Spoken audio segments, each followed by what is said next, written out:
नराणां च नराधिपम् उच्च श्रवसम् अश्वानां विद्धि माम् अमृतोद्भवम् ऐरावतं गजेन्द्राणां नराणां च नराधिपम्।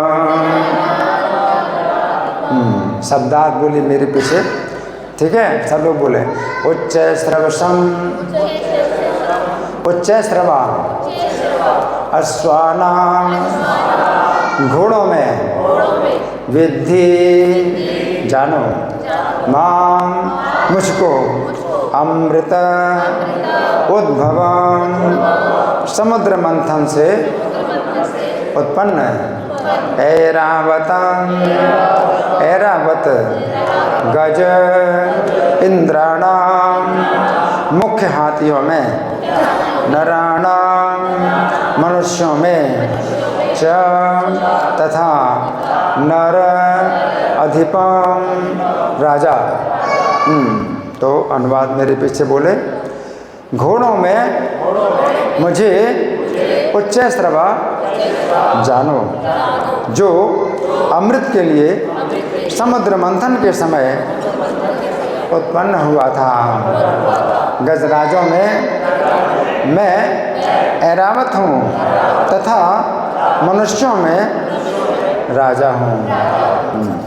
तो यहाँ धागा लगा करके प्रार्थना निकालिए। भूमिका में पहला पेश, सब लोग मेरे साथ बोलें। ओम अज्ञानतिमिरान्धस्य ज्ञानाञ्जनशलाकया चक्षुरुन्मीलितं येन तस्मै श्रीगुरवे नमः।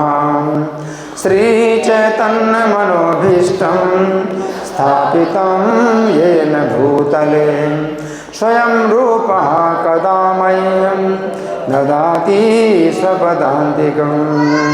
वन्देऽहं श्रीगुरो श्रीयुतपदकमलं श्रीगुरुं वैष्णवांश्च श्रीरूपं साग्रजातं सहगण रघुनाथान्वितं तं सजीवं साद्वैतं सावधूतं परिजनसहितं कृष्णचैतन्यदेवं श्रीराधा कृष्णपादं सहगण ललिता श्रीविशाखान्वितांश्च। हे कृष्ण करुणा सिंधु दीनबंधो जगत्पते गोपेश गोपिकाकांत राधाकांत नमोस्तुते। तप्त कांचन गौरांगी राधे वृंदावनेश्वरी वृषभानुसुते देवी प्रणमामि हरिप्रिये।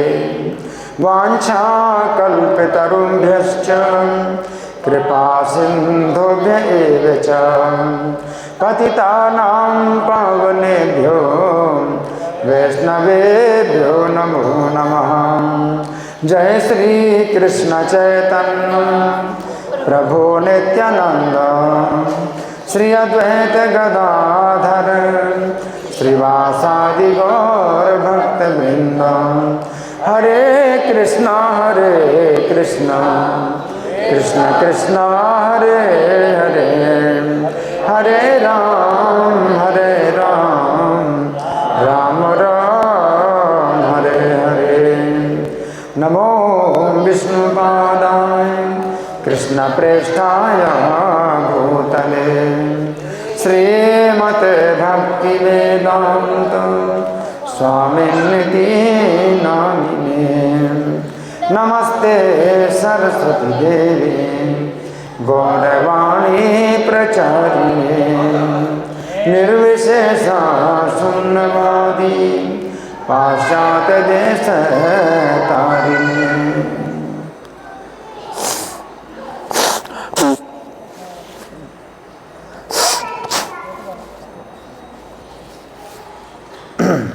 श्लोक फिर से निकालेंगे।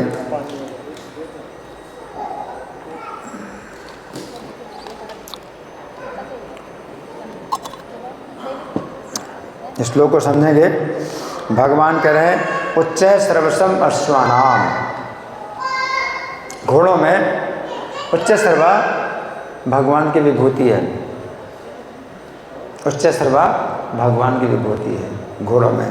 और विद्धि माम अमृतोद्भवम, क्योंकि अमृत से उत्पन्न हुआ। उच्च सर्वा घोड़ा अमृत से उत्पन्न हुआ, जो समुद्र का मंथन किया गया था अमृत प्राप्ति के लिए, है। तो उच्च सर्वा घोड़ा निकला, तो अमृत से ही उत्पन्न हुआ। तो अमृत से उत्पन्न हुआ घोड़ा कितना दिव्य होगा, आप सोचिए। पूरी दुनिया भर में जितने घोड़े हैं उनमें एक घोड़ा है जो अमृत से पैदा हुआ, उसकी कैसी गति होगी, मन के समान गति। उच्च सर्वा घोड़ा की गति मन के समान है, क्योंकि अमृत से उत्पन्न हुआ है, कभी थकेगा नहीं, चाहे जितना दौड़ा लो। ऐरावतम गजेंद्राणाम, गजेंद्रों में ऐरावत भगवान की विभूति है। तो ऐरावत है, ये भी समुद्र मंथन से उत्पन्न हुआ था, और इंद्र ने उसको ले लिया। तो इंद्र का वाहन ऐरावत कहलाता है। नराणाम चा नराधिपम, और मनुष्य में राजा। मनुष्य में कोई राजा जो होता है तो उसकी चलती है, जो कुछ भी वो चलाएगा वही चलेगा, और किसी की नहीं चलती, राजा की ही चलती। राजा के ऊपर कोई केस नहीं चलता, राजा जो कुछ भी बोले अंतिम निर्णय वही होता है। तो राजा की इतनी शक्ति कि कोई जो है उसके विरुद्ध आवाज़ भी नहीं उठा सकता। तो राजा जो है तब विशेष उसके पास शक्तियाँ होती हैं। तो भगवान जो है इस श्लोक में 3 विभूतियाँ बता रहे हैं। अब हम सुनेंगे प्रभुपाद तात्पर्य में क्या लिखते हैं। श्रील प्रभुपाद की जय। एक बार देवों तथा असुरों ने समुद्र मंथन में भाग लिया। इस मंथन से अमृत तथा विष प्राप्त हुए। विष को तो शिव जी ने पी लिया, किंतु अमृत के साथ अनेक जीव उत्पन्न हुए, जिनमें उच्च सर्वा नामक घोड़ा भी था। तो प्रभुपाद क्या बता रहे हैं कि समुद्र का जब मंथन हुआ था, अमृत प्राप्त करने के लिए समुद्र का मंथन हुआ था। ये सबसे पहले क्या निकला था, समुद्र से विष निकला था। तो विष को तो कोई नहीं चाहता, तो विष को शिव जी ने पिया, नहीं तो सब पूरी सृष्टि को ही वो नष्ट कर देगा।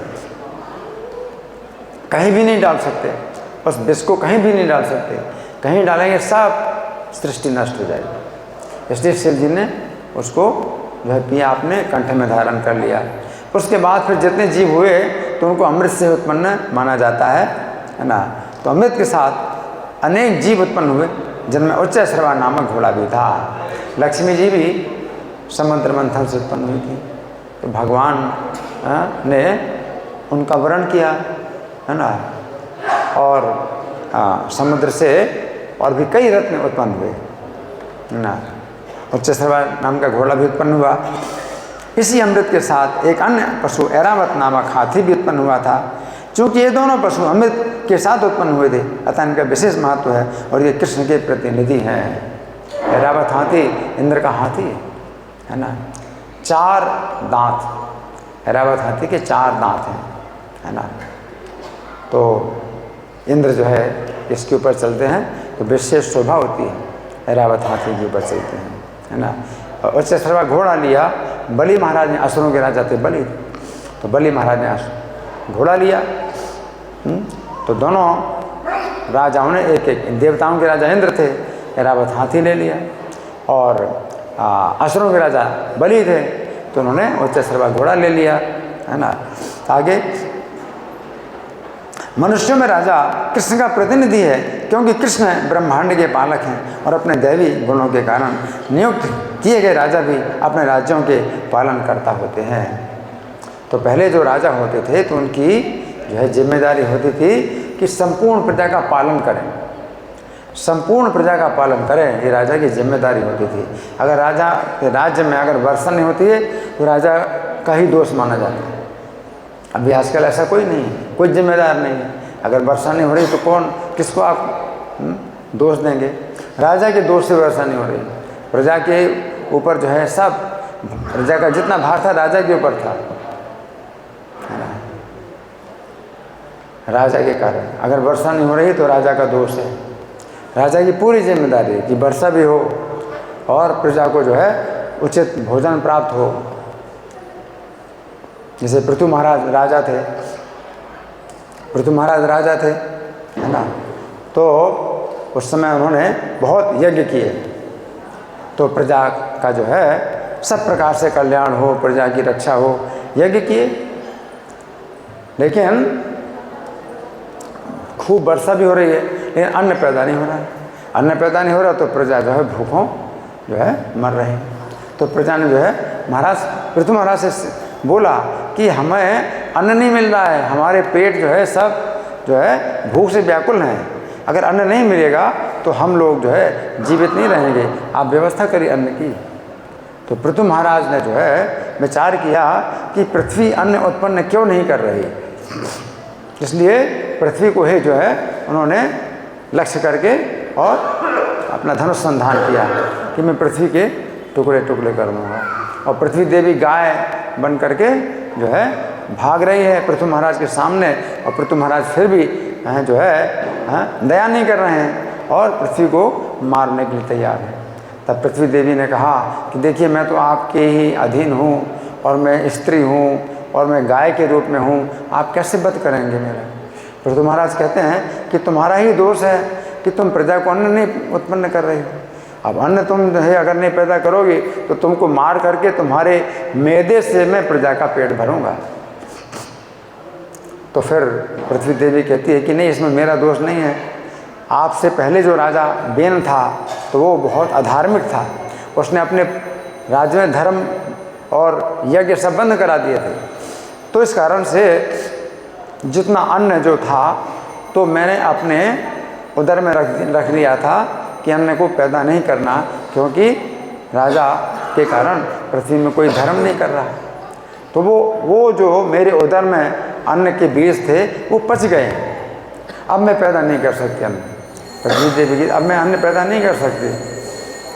अब एक उपाय है कि आप इस अन्न को जो है आप दूध के रूप में प्राप्त करो और एक इसमें विशेष बछड़ा आप नियुक्त करो, तो उस बछड़े के कारण जो है मैं दूध दूंगी, तो अन्न का जितना भी भंडार है वो जो है दूध के रूप में आप प्राप्त कर लो। तो पृथ्वी देवी जो है गाय का रूप धारण करके और पृथु महाराज जो है स्वयं मनु को बछड़ा बनाते हैं, और पृथ्वी देवी जो है वो अन्न के जितने भी बीज हैं वो सब जो है दूध के रूप में प्रदान करती हैं ना। तो जो राजा होते हैं वो पृथ्वी के भी जो है क्या होते हैं, पति होते हैं, पृथ्वीपति या पृथ्वीपाल। राजा के कई नाम होते हैं, भूमिपाल है और प्रजापाल। राजा जो है पृथ्वी का भी पालन करते हैं। पृथ्वी में अगर अधर्म होता है तो पृथ्वी के लिए भार बन जाता है, तो राजा जो है पृथ्वी का भी भार उतारते हैं। ये पृथ्वी एक देवी है। अभी तो हम लोग सोचते हैं पृथ्वी जिसमें हम बैठे हैं ये एक निर्जीव जो है जड़ वस्तु है पृथ्वी, लेकिन जड़ वस्तु नहीं है। पृथ्वी भी एक देवी है, और जब प्रजा जो है अधर्म के कार्य करती है तो पृथ्वी को बड़ा भार महसूस होता है। तो राजा का जो है ये भी कार्य होता है कि पृथ्वी का भार उतारे, जितने अधर्मी लोग होते हैं तो उनका जो है विनाश करे, पृथ्वी का भार उतारे।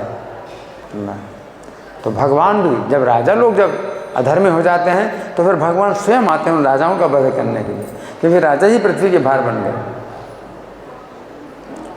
राजाओं का कार्य होता है पृथ्वी का भार उतारना। उनके राज्य में कोई भी अधर्म कर रहा है तो उसको जो है उचित दंड देना, उसको सही राह में लाना, और नहीं तो उसका वध करना। अगर उसको वध करते हैं राजा अधर्मी का तो उसको नरक में नहीं जाना पड़ेगा, तो ये उसकी रक्षा है। इसलिए राजा जो है कुछ अधर्मियों का जो है प्राण दंड देते हैं, और प्राण दंड देने से भी वे जो है फिर यम दंड से बच जाते हैं। यम दंड तो बहुत भयानक है। मरने के बाद जो कोई नरक में जाए और उसको यमराज दंड देंगे, वो उसकी तो उसका वर्णन नहीं किया जा सकता, कितनी यातना भोगनी पड़ती है। लेकिन राजा के द्वारा अगर किसी पापी को जो है प्राण दंड दे दिया जाता है तो उसकी बड़ी रक्षा होती है, तो वो नरक में नहीं जाएगा, यमदंड से बच जाता है। लेकिन अगर राजा स्वयं जो है अगर अधर्मी हो जाए हैं और पृथ्वी के भार बन जाएं, तो फिर भगवान स्वयं आते हैं उन राजाओं का वध करने के लिए। तो भगवान श्री कृष्ण जब आए तो उस समय राजा लोग बहुत अधर्मी थे, इसलिए राजाओं का वध करा करके युधिष्ठिर महाराज को जो है पूरी पृथ्वी का जो है एकमात्र राजा भगवान ने बनाया, पृथ्वी का भार उतारा, है ना। तो यहाँ पर भगवान कह रहे हैं नराणाम च नराधिपम। तो ये 3 विभूतियाँ हैं इस श्लोक में भगवान की। अब हम सुनेंगे श्री भगवान ने कहा में इसकी जो है कैसे व्याख्या हुई है। बड़े ध्यान से सुने। पिछले श्लोक तक श्री कृष्ण ने कुल मिलाकर अपनी 27 विभूतियों का वर्णन किया है। आज के श्लोक में 3 विभूतियाँ हैं और पिछले श्लोक तक भगवान ने 20वें श्लोक से शुरू किया है अपने विभूतियों का वर्णन, और ये 27वां श्लोक है ना। तो 20 से लेकर के श्लोक संख्या 26 तक 7 श्लोकों में भगवान ने 27 विभूतियों का वर्णन किया। अब अर्जुन के मन में प्रश्न उठा कि इस कुरुक्षेत्र की युद्ध भूमि में तो अनेक योद्धा घोड़ों पर सवार हैं और अनेक योद्धा हाथियों पर सवार हैं, तो श्री कृष्ण की दृष्टि में घोड़ों तथा हाथियों में कौन सा घोड़ा और कौन सा हाथी श्रेष्ठ है? तो भगवान की जो है विभूतियाँ हर जगह पाई जाती हैं।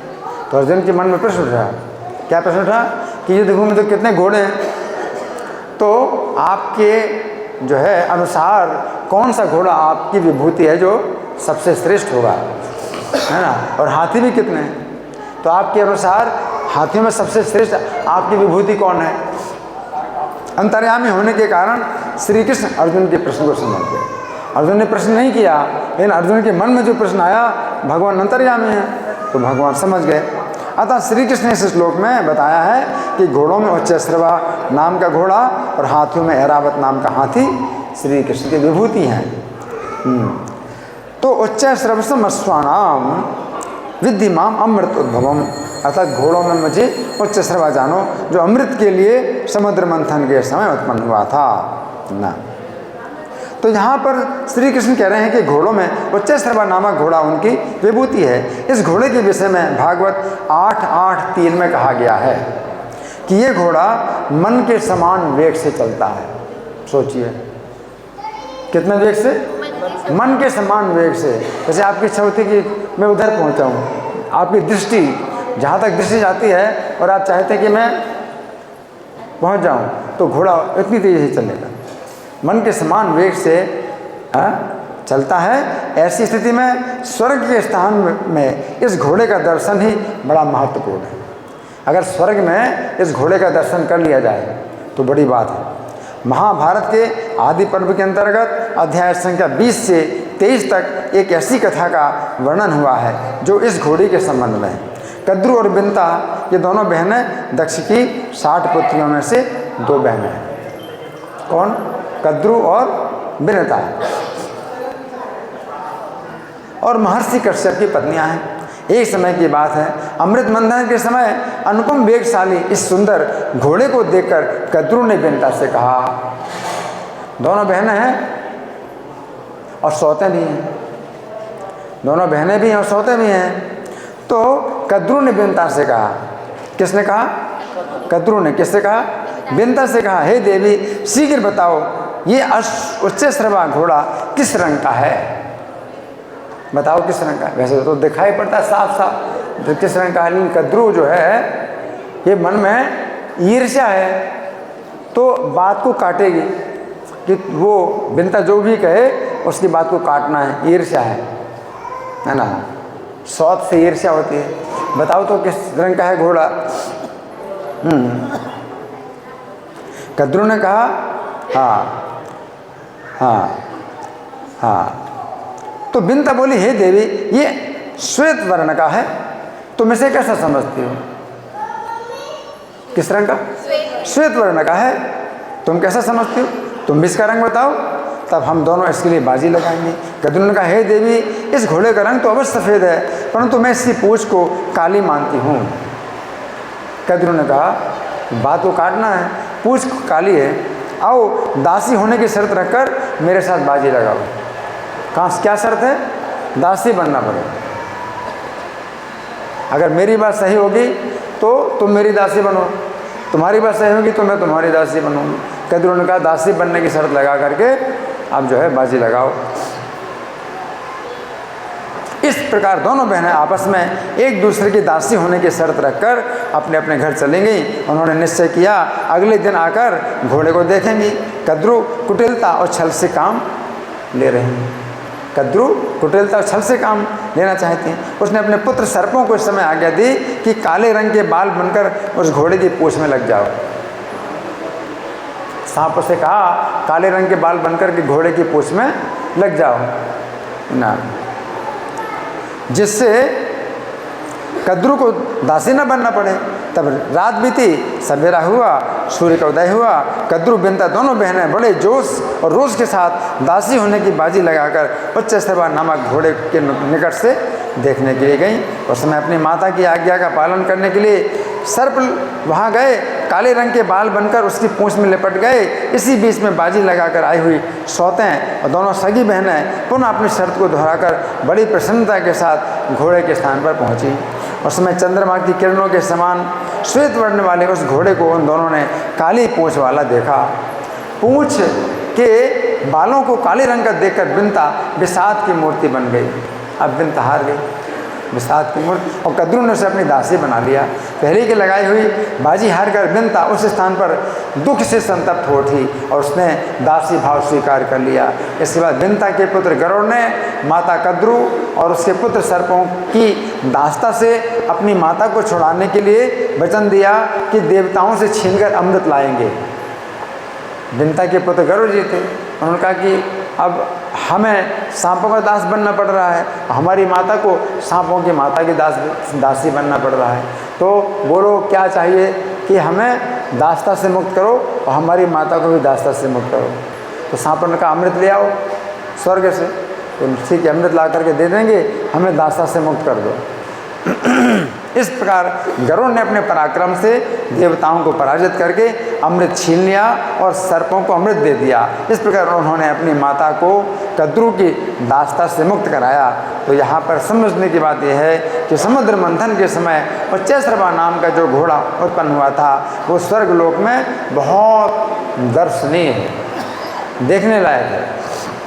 इसीलिए यहाँ पर श्री कृष्ण कह रहे हैं कि घोड़ों में उच्चैश्रवा घोड़ा उनकी विभूति है। अब गजराजों में ऐरावत है ना, तो यहाँ पर श्री कृष्ण कह रहे हैं कि गजराजों में ऐरावत हाथी उनकी विभूति है। गजराज उसे कहते हैं जो अन्य हाथियों की तुलना में बहुत बड़ा हो और बहुत बलवान हो। गजराज, ऐसे गजराजों में भी ऐरावत सर्वश्रेष्ठ है। पूर्व काल में राजाओं के पास जो हाथी होते थे वे सवारी के काम में तो लाए ही जाते थे, परंतु उनसे अन्य कार्य भी कराए जाते थे। हाथी अपने सूंड में जल की बहुत अधिक मात्रा भरकर किसी दूसरे स्थान में जाकर वो जल निकाल सकते हैं। उससे क्या है, धुलाई हो जाती है। हाथियों से धुलाई भी करते हैं, बहुत ज़्यादा कई बाल्टी पानी अपने सूंड में भर लेते हैं हाथी, और फिर जहाँ चाहो निकालेंगे तो अच्छी धुलाई हो जाएगी। भागवत 9:11-26 में वर्णन आता है कि श्री राम स्वयं अयोध्या की सड़कों में अपनी देख रेख में हाथियों की सूंडों के द्वारा सुगंधित जल का छिड़काव कराते थे। भगवान राम स्वयं जो है देखते थे हाथी लोग जो है अयोध्या की सड़कों में सुगंधित पानी का छिड़काव करते थे। वो पानी फुहारा के रूप में निकालते थे, है ना। तो समय पिचकारी की आवश्यकता नहीं थी, आजकल पिचकारी होती है। अयोध्या में निवास करने वाले लोग देखते थे कि श्री राम स्वयं इतने वैभव के साथ शहर के मामलों की देखरेख कर रहे हैं। सवेरे सवेरे भगवान राम पूरे सड़कों में, अयोध्या की पूरी सड़कों में हाथियों के द्वारा जो है वो सुगंधित पानी छिड़कवाते थे। तो वे लोग श्री राम की बहुत प्रशंसा करते थे। तो उस श्लोक के तात्पर्य में प्रभुपाद लिखते हैं, अयोध्या की सड़कें न केवल बुहारी जाती थीं वरन सुगंधित जल और हाथी की सूंडों द्वारा छिड़के गए सुगंधित द्रव से सींची जाती थी। उस समय छिड़काव करने वाले यंत्रों की जरूरत नहीं पड़ती थी। आजकल तो मशीन से छिड़काते हैं ना, मशीन की जरूरत नहीं थी। क्योंकि हाथियों में जल को अपने सूंड में भरकर छिड़कने की सहज शक्ति पाई जाती है। कई बाल्टी पानी वो सूंड में ले लेगा और फिर छिड़कता रहेगा तो मतलब कितनी देर तक छिड़कता रहेगा। तो यहाँ पर श्री कृष्ण कह रहे हैं कि सभी गजराजों में ऐरावत हाथी उनकी विभूति है। भागवत के 10वें में स्कंद के अंतर्गत अध्याय संख्या 27 में वर्णन आता है कि जिस समय इंद्र ने ब्रज का विनाश करने के लिए भारी वर्षा की और श्री कृष्ण ने ब्रजवासियों की रक्षा करने के लिए गोवर्धन पर्वत उठाया था और इस प्रकार इंद्र का गर्व दूर किया। उस समय इंद्र ब्रज में श्री कृष्ण से अपने अपराध के लिए क्षमा याचना करने के लिए आए। उन्होंने ऐरावत हाथी की सूंड में लाए हुए आकाश गंगा के जल से श्री कृष्ण का अभिषेक किया। स्वर्ग से जब इंद्र आए तो रास्ते में आकाश गंगा थी। आकाश गंगा का पानी ऐरावत ने सूंड में भर लिया और जब कृष्ण के पास आए, क्षमा याचना की, तो फिर श्री कृष्ण का अभिषेक करने के लिए ऐरावत को बोला तो अपने सूंड से भगवान श्री कृष्ण के ऊपर उसने आकाश गंगा का जल डाला और वही जल जो है इकट्ठा हुआ तो गोविंद कुंड बना। गोविंद कुंड है गोवर्धन में। बृहद भागवत में सूचना प्राप्त होती है ऐरावत हाथी की 7 सूंडें और 4 दांत हैं। कितनी सूंडें हैं? 7 सूंडें हैं। एक सूंड में तो कितना पानी भर लेता है और 7 सूंडें उसकी 7 सूंडें और 4 दांत हैं। सामान्य हाथी की 1 सूंड होती है और 2 दांत होते हैं। ऐरावत हाथी की 7 सूंडें और 4 दांत हैं।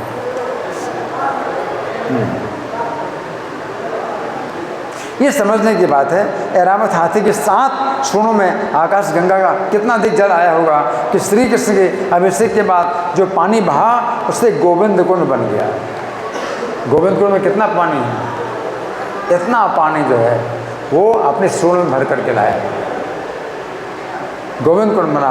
तो यहाँ पर श्री कृष्ण कह रहे हैं कि सभी गजराजों में ऐरावत हाथी उनकी विभूति है। अब पहली विभूति भगवान ने बताया उच्चश्रवा घोड़ा, दूसरी विभूति ऐरावत हाथी, तीसरी विभूति राजा। तो नराणाम चा नराधिपम अर्थात मनुष्यों में राजा है। तो इस श्लोक के तात्पर्य में प्रभुपाद लिखते हैं कि मनुष्यों में राजा श्री कृष्ण का प्रतिनिधि है, क्योंकि श्री कृष्ण ब्रह्मांड के पालक हैं और अपने दैवी गुणों के कारण नियुक्त किए गए राजा भी अपने राज्यों के पालन करता होते हैं। महाराज युधिष्ठिर, महाराज परीक्षित तथा भगवान श्री राम जैसे राजा को ईश्वर का प्रतिनिधि माना गया है। किंतु इस युग में धर्म के ह्रास होने से राजतंत्र का पतन हुआ और अंततः विनाश हो गया है। किंतु ये समझना चाहिए कि पूर्व काल में लोग धर्मात्मा राजाओं के अधीन रहकर अधिक सुखी थे। हाँ, ये तो यहाँ पर श्री कृष्ण कह रहे हैं कि मनुष्यों में राजा श्री कृष्ण की विभूति है। यहाँ पर श्री कृष्ण ऐसे राजा की बात कर रहे हैं जो श्री कृष्ण के द्वारा कहे गए गीता के उपदेशों के अनुसार प्रजा पर शासन करता है। ऐसे राजा श्री कृष्ण के गीता में जो उपदेश हैं उनके अनुसार प्रजा का पालन करे। पद्म पुराण के पाताल खंड में वर्णन आता है कि पूर्व काल में कांची नगरी के राजा रत्नग्रीव थे। कौन है रत्नग्रीव? कहाँ के राजा? कांची। कहाँ? कांची के राजा रत्नग्रीव थे, जिनके शासनकाल में नगरी बहुत संपन्न थी। उस नगरी में मनुष्यों की बहुत बड़ी आबादी थी। वहाँ पर ब्राह्मण लोग 6 प्रकार के कर्मों में लगे रहते थे। ब्राह्मणों के 6 कर्म हैं। वे श्रेष्ठ ब्राह्मण सभी प्राणियों के हित में संलग्न और श्री कृष्ण के भजन के लिए सदा उत्कंठित रहते थे। वहाँ के क्षत्रिय युद्ध में लोहा लेने वाले थे। क्षत्रिय कैसे थे? युद्ध में लोहा लेने वाले थे। संग्राम में कभी पीछे पैर नहीं हटाते थे। पराई स्त्री, पराये धन और परद्रोह से सदा दूर रहते थे। क्षत्रिय लोग पराई स्त्री, पराय धन और परद्रोह से सदा दूर रहते थे। वैसे भी ब्याज और खेती और व्यापार इन शुभ वृत्तियों से जीविका चलाते हुए निरंतर श्री कृष्ण के चरण कमलों में अनुराग रखते थे। ऐसे राजा ब्राह्मण, क्षत्रिय, वैश्य, शूद्र सभी जो है मतलब भक्त हैं। शूद्र जाति के मनुष्य रात दिन अपने शरीर से ब्राह्मणों की सेवा करते थे और जिह्वा से श्री कृष्ण के नामों की रट लगाए रहते थे। शूद्र लोग श्री कृष्ण के नामों की रट लगाए रहते थे। वहाँ नीच श्रेणी के मनुष्यों में ऐसा कोई नहीं था जो मन से भी पाप करता। ऐसा राजा, उसके राज्य में कोई मन से भी पाप नहीं करता। शरीर से, वाणी से तो बहुत दूर की बात है, मन से भी पाप नहीं करता। उस राजा के उस नगरी में दान, दया, दम और सत्य सदा विराजमान रहते थे। कोई भी मनुष्य ऐसी बात नहीं बोलता था जो दूसरों को कष्ट पहुंचाए। ऐसी बात कोई नहीं बोलता था जो दूसरों को कष्ट पहुंचाए। वहाँ के लोग ना तो पराई धन का लोभ रखते थे, न कभी पाप ही करते थे। वहाँ के लोग पराय धन का लोभ नहीं करते थे, ना पाप करते थे। इस प्रकार राजा रत्नगिरी प्रजा का पालन करते थे। वे लोभ से रहित होकर केवल प्रजा की आय के छठे अंश को कर के रूप में ग्रहण करते थे, इससे अधिक कुछ नहीं लेते थे। जो वैश्य लोग होते हैं, व्यापार करते हैं, तो उनकी आमदनी का छठा हिस्सा लेते थे राजा। छठा हिस्सा मतलब कितना परसेंट हुआ? 16%। 16% कर के रूप में लेते थे। इस प्रकार राज्य करते हुए राजा रत्नगिरी को अंत में श्री कृष्ण के चतुर्भुज रूप के दर्शन हुए। क्या हुआ? भगवान के चतुर्भुज रूप के दर्शन हुए और उन्हें वैकुंठ की प्राप्ति हुई। तो यहाँ पर श्री कृष्ण कह रहे हैं कि मनुष्य में राजा श्री कृष्ण की विभूति है, जिस प्रकार राजा रत्नगिरी थे। अब पद्म पुराण के पाताल खंड में ही एक अन्य राजा का भी वर्णन आता है। ये राजा चक्रांका नगरी के शासक थे। कौन सी नगरी?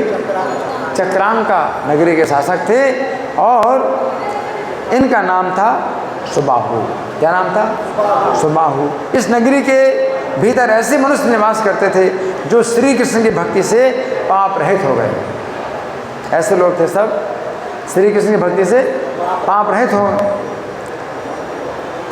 राजा सुबाहु सदा अपनी स्त्री के प्रति अनुराग रखते थे, पराई स्त्रियों पर कभी दृष्टि नहीं डालते थे।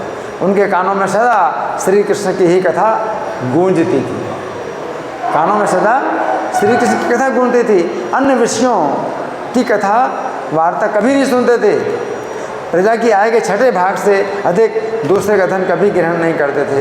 राजा सदा श्री कृष्ण की सेवा में लगे रहते थे और श्री कृष्ण के चरण कमलों का सदा चिंतन किया करते थे। पराय धर्म से विमुख होकर सदा स्वधर्म का ही सेवन करते थे। तो यहाँ पर श्री कृष्ण कह रहे हैं कि मनुष्यों में राजा उनकी विभूति है, जिस प्रकार राजा सुबाहु थे। अब पद्म पुराण के उसी पाताल खंड में एक अन्य राजा का वर्णन आता है जो तेजपुर के राजा थे। कहाँ के? तेजपुर के राजा थे। इस राजा का नाम था सत्यवान। क्या नाम था? सत्यवान। ये राजा सत्य धर्म का पालन आश्रय लेकर प्रजा का पालन करते थे। ये राजा प्रतिदिन स्थिर चित्त से संपूर्ण लोगों को पवित्र करने वाली श्री राम कथा का आयोजन करते थे। रोज राम कथा का आयोजन करते थे। इनके हृदय में सभी के प्रति दया भरी हुई थी। जो लोग श्री राम का पूजन नहीं करते थे उनको राजा कठोर दंड देते थे। जो राम का पूजन ना करे तो राजा कठोर दंड देते थे, जो यमराज के लिए भयंकर है। 8 वर्ष के बाद 80 वर्ष की अवस्था तक सभी मनुष्यों से एकादशी व्रत कराया करते थे। 8 साल से ऊपर 80 साल तक एकादशी का व्रत करना जरूरी है, नहीं तो दंड मिलेगा। एकादशी व्रत नहीं करोगे तो दंड मिलेगा। राजा ऐसे थे। तुलसी की सेवा इन्हें बहुत प्रिय थी। राजा को तुलसी की सेवा बहुत प्रिय थी। श्री कृष्ण के चरणों पर चढ़ी हुई उत्तम माला इनके गले से कभी दूर नहीं होती थी। श्री कृष्ण के चरणों में चढ़ी हुई माला गले से कभी दूर नहीं होती, गले से कभी उतारते नहीं थे। भगवान के चरणों में चढ़ी माला फिर प्रसादी माला तो है, फिर मिलती है कि हमारे गले में है प्रसादी माला है, तो हमेशा प्रसादी माला अपने गले में पहने रहते थे। श्री राम के स्मरण करने से, श्री राम से प्रेम करने से राजा सत्यवान के सभी पाप धुल गए थे, सभी अमंगल नष्ट हो गए थे। तो यहाँ पर श्री कृष्ण कह रहे हैं कि मनुष्य में राजा उनकी विभूति है जिस प्रकार राजा सत्यवान थे। तो ये समझने की बात है कि पूर्व काल में राजा लोग ही अपनी प्रजा की दोनों प्रकार से रक्षा करते थे। दो प्रकार की रक्षा करते प्रजा की। पहले प्रकार की रक्षा तो यह है कि राजा लोग अपनी प्रजा का पालन करते थे, उनकी आजीविका की व्यवस्था करते थे, प्रजा की चोर लुटेरों से रक्षा करते थे। फिर दूसरे प्रकार की रक्षा क्या है? दूसरी प्रकार की रक्षा ये है कि राजा लोग अपनी प्रजा को नरक में जाने से बचाते थे। राजा अपनी प्रजा को नरक में जाने से बचाते थे, इसलिए राजा लोग श्री कृष्ण की शिक्षाओं को अपनी प्रजा में कठोरता से लागू करते थे। ये सबको जरूरी है कि भगवान की पूजा करना है, जरूरी है कि एकादशी के व्रत करना है। तो राजा के भय से सब लोग भगवान की पूजा करते, एकादशी के व्रत करते, तो नरक में नहीं जाएंगे। तो भय से भी जो है अगर वो कराते हैं, प्रजा को धर्म में लगाते हैं, तो ये भी रक्षा है। प्रजा में जो व्यक्ति श्री कृष्ण की शिक्षाओं के विपरीत आचरण करता था उसे राजा लोग दंड देते थे। क्योंकि इस समय की शिक्षा में अगले जन्म की कोई सूचना नहीं है, अतः आज के शास्त्र में इस बात पर कोई ध्यान नहीं दिया जाता है कि व्यक्ति को धर्म के अनुसार क्या करना है और क्या नहीं करना है। आजकल क्या है? प्रजातंत्र है। प्रजातंत्र है, और प्रजातंत्र में क्या है? इसको डेमोक्रेसी बोलते हैं। तो प्रभुपाद कई बार कहा करते थे डेमोक्रेसी का मतलब क्या है? Demon and crazy. डीमन माने असुर और क्रेजी माने पागल। तो डेमोक्रेसी प्रजातंत्र का मतलब क्या है? असुर हैं और पागल लोग हैं, है ना। तो आज की डेमोक्रेसी में क्या है? इसे कहते हैं क्या बोलते हैं? धर्म निरपेक्ष राज्य। मतलब धर्म की कोई आवश्यकता नहीं, आपकी मर्जी हो तो धर्म का पालन करो और ना करो, आपके ऊपर कोई फोर्स नहीं। तो फिर क्या है? नरक में जाओ। राजा की ओर से जो है प्रजा नरक में जा रही है, कोई फोर्स नहीं कि धर्म। पहले के राजा फोर्स करते थे कि आपको धर्म का पालन करना है, वैसे नरक में जाने से रक्षा करते थे। आज की प्रजा में जब प्रजातंत्र में कोई फोर्स नहीं, धर्म का कोई फोर्स नहीं है, आपको कोई फोर्स नहीं करता कि धर्म का पालन करो, तो क्या होगा? जाओगे नरक में। तो आज की शिक्षा में भी इतना अज्ञान है कि अगला जीवन नहीं मानते, अगला जीवन है ही नहीं, ये अज्ञान है। इस अज्ञान के कारण लोग जो है धर्म का पालन नहीं करते हैं, और ना शासन की ओर से धर्म के पालन के लिए फोर्स किया जाता है। तो अगला जीवन आप नहीं मानते तो भी अगला जीवन है, अगला जीवन है। शरीर छोड़ने के बाद दूसरा शरीर मिलेगा और नरक में आप जाओगे, स्वर्ग में जाओगे, आपका जीवन तो है, और आपके जो कर्म हैं ये आपके साथ रहेंगे। अगर धर्म का पालन किया है तो आप जो है अच्छी गति में आप सुरक्षा प्राप्त करोगे। अधर्म का पालन करते हो तो पशु पक्षी की होनी, सांप, कीड़े, मच्छर, है ना, ये सब कीड़े, है ना। ये जो कोरोना, ये भी एक वायरस, ये भी कीड़ा है। ये भी जो है मनुष्य की योनि से ही जो है कोरोना वायरस भी बनता है। कोई कितने संख्या है कीड़ों की। ये सब मनुष्य के जीवन में ही जो है, जो धर्म का आचरण नहीं करते हैं तो कीड़े मकोड़े पशु पक्षी सब बनते हैं। एक जीवन जो मनुष्य का है, मनुष्य का जो एक जीवन में आपने धर्म का पालन नहीं किया तो कितने जन्म तक धर्म मनुष्य जीवन नहीं मिलेगा, और कहाँ जाएंगे आप? कीड़े मकोड़े पशु पक्षी, करोड़ों जन्मों तक मनुष्य का जीवन नहीं मिलने वाला।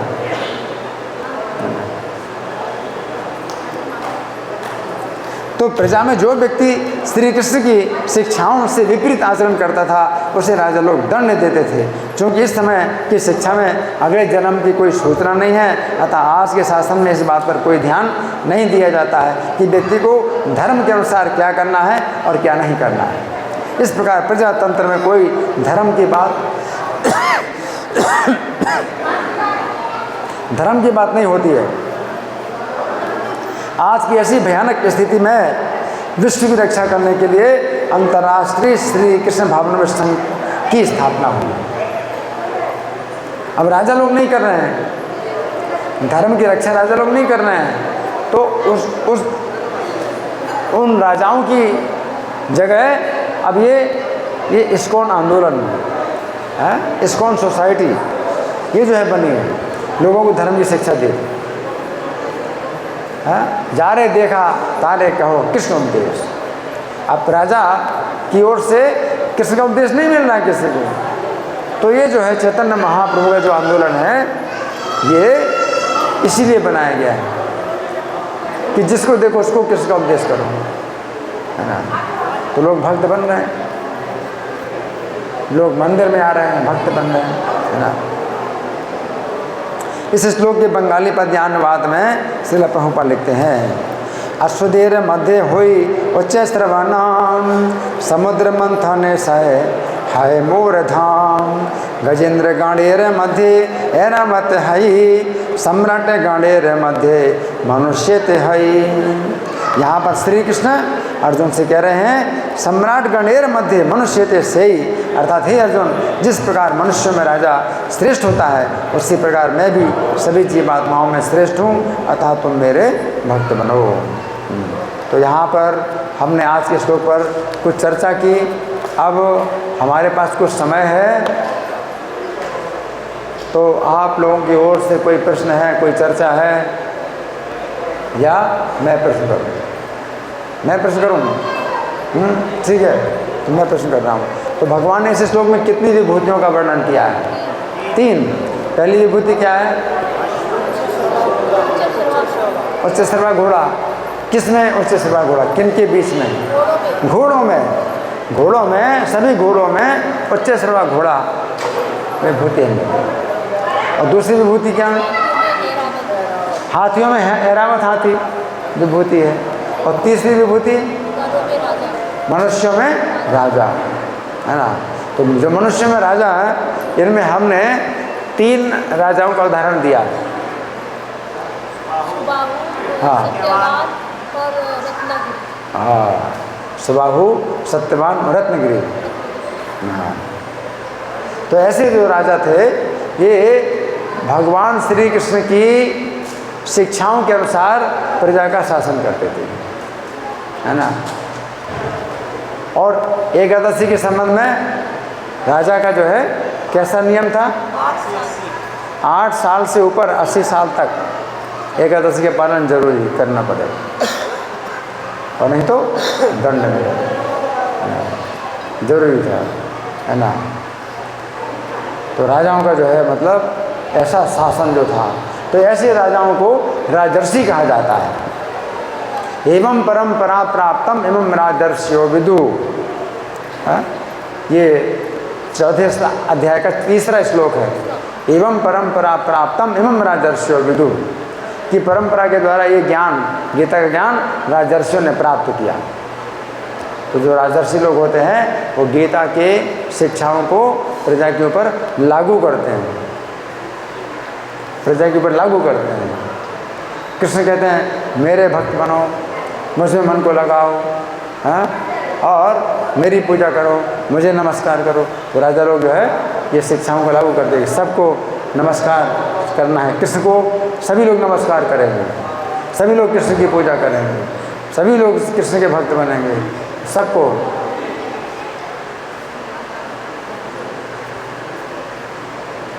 तो राजा लोग जो है प्रजा की 2 प्रकार से रक्षा करते थे, 2 प्रकार से रक्षा करते थे। तो ये कौन से 2 प्रकार हैं? राजा लोग प्रजा की 2 प्रकार से रक्षा करते थे।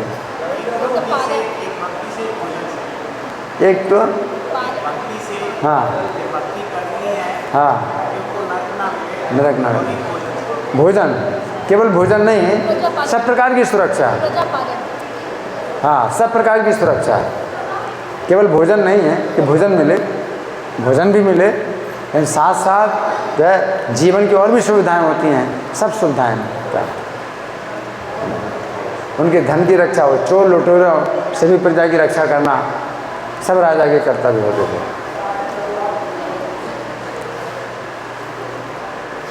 और उच्च श्रवा घोड़ा के संबंध में क्या कथा है इसमें बताई गई? कौन बताएगा? उच्च सर्वा घोड़ा के संबंध में क्या कथा थी?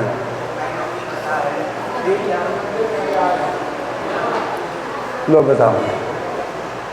उच्च सर्वा के संबंध क्या घोड़ा क्या कथा है? दो बहनों की कथा है, इसमें एक जो दो बहनें हैं ये आपस में उसके की सौतन है और दोनों में एक शर्त लगती है। दो बहनें हैं, एक दूसरे की सौतें भी हैं, क्या नाम उनका? कद्रू बिनता। कद्रू किन की माता है? सर्पों की माता है। और बिनता गरुड़ जी की माता है। ठीक है, हाँ। तो क्या शर्त हुई? इन दोनों में शर्त होती है कि जो अश्व है वो किस रंग का है, उस रंग को लेकर के शर्त लगती है। अगर कोई शर्त इसको हारता है तो वो उसके साथ में जो बहन है वो उसका दासी बनेगी। तो शर्त किस बात पर थी? रंग को लेकर के कि घोड़े का जो रंग है वो किस प्रकार का है, किस तरह का? नहीं, रंग तो ठीक है, सफ़ेद है, तो इस बात में कोई शर्त नहीं थी। घोड़े की पूँछ, घोड़े की पूँछ पर शर्त लगी थी, तो पूँछ भी सफ़ेद है। लेकिन कद्रू ने क्या कहा? पुत्रों से कहा था कि काले रंग का। कद्रू ने कहा कि काली है, बिनता ने कहा कि घोड़ा भी पूरा सफ़ेद है तो पूँछ भी सफ़ेद है ना। जब घोड़ा, बिनता ने कहा घोड़ा भी सफ़ेद है पूँछ भी सफ़ेद है, तो कोई ईर्ष्या थी बिनता से, काटना था। तो बिनता की बात को काटने के लिए कद्रू ने क्या कहा? कद्रू ने कहा कि घोड़े की पूँछ काली है। बिनता की बात काटने की घोड़े की पूँछ काली है। और फिर जो है घर में आकर के अपने पुत्रों से कहा कि तुम क्या करो?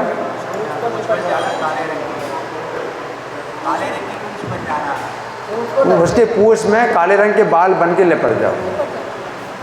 सर्पों से कहा कि पूँछ में काले बाल बन करके लिपट जाओ।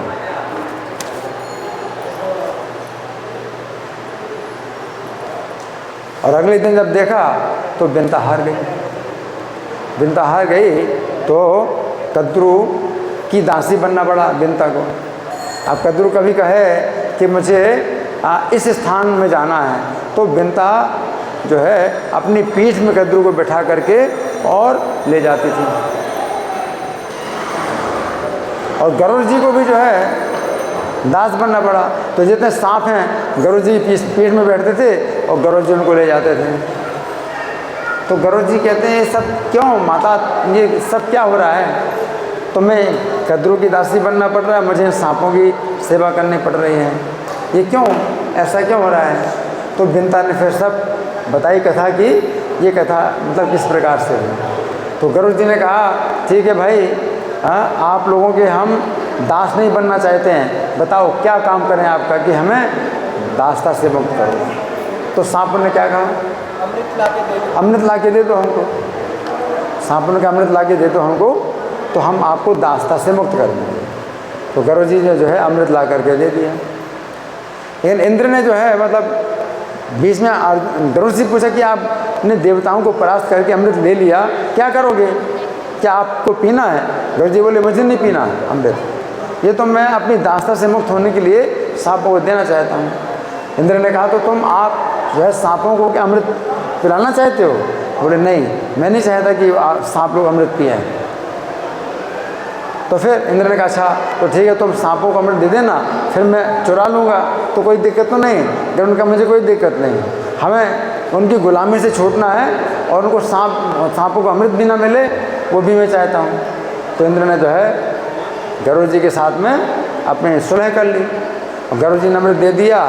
सांपों से कहा देखो अब हमने अमृत दे दिया, अब हमारा अब कोई जिम्मेदारी नहीं है। बोले हाँ कोई बात नहीं, कोई बात नहीं। अब सांप लोग जो है अमृत को पीना चाहते हैं। तो गरुड़ जी इंद्र जो है ब्राह्मण के रूप में अरे अरे अरे तुम लोग तो कश्यप के संतान हो, इतने जो है बुद्धिमान हो, ऐसे अमृत पिया जाता है? अरे जाओ स्नान करो पहले। सांपों का जाओ अभी समुद्र में स्नान करो, है ना, स्नान करो, पवित्र हो, तब कहीं अमृत पीना है, ऐसे अमृत पियोगे क्या? तो सांप लोग समुद्र में स्नान करने गए, तब तक वो चुरा के ले गए, तो सांपों को अमृत नहीं मिला। तो उच्च श्रवा की जो कथा है वो इस प्रकार से है कि उसी के संबंध में ये कथा आती है कि जिसमें बिंता और कद्रू की बाजी लगती है ना, और बिंता को जो है कद्रू की दासी बनना पड़ा और गरुड़ जी को सांपों की सेवा करनी पड़ी, और फिर गरुड़ जी ने देवताओं से युद्ध करके अमृत प्राप्त किया और सांपों के हवाले कर दिया, और इंद्र ने अमृत का अपहरण कर लिया। अब सांपों के पास कोई शक्ति नहीं कि अमृत उनको प्राप्त होगा, और सांपों को अमृत नहीं मिलना चाहिए, कि सांप तो वैसे ही क्रूर, सांप बड़े क्रूर होते हैं स्वभाव के, अमृत मिल जाए तो और दिक्कत होगी। ग्रंथराज श्रीमद् भगवद गीता की जय, श्रील प्रभुपाद की जय। हरे कृष्ण।